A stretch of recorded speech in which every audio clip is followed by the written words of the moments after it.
अस्सलाम वालेकुम नाजरीन, मैं हूँ नीलम नवाब। आप देख रहे हैं PKN न्यूज़। सबसे पहले गुजरांवाला से खबर शामिल करेंगे। गुजरांवाला से CIA पुलिस की कार्रवाई। खबीब उर्फ मुश्का डकैत गैंग के 3 अरकान पुलिस के शिकंजे में।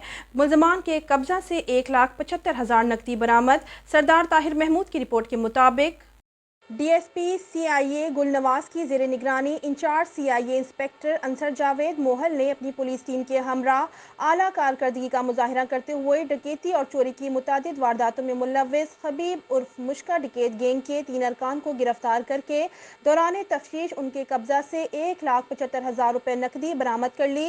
गिरफ्तार किए गए मुलजमान में खबीब आबिद और सुबहान शामिल हैं। इब्तदाई तफ्तीश में गैंग के मुलजमान ने इंकशाफ किया कि उन्होंने गुजरांवाला के मज़ाफ़ात में डकैती और राहज़नी की मुतादिद वारदातें की हैं। मुलजमान के खिलाफ कानूनी कार्रवाई जारी है।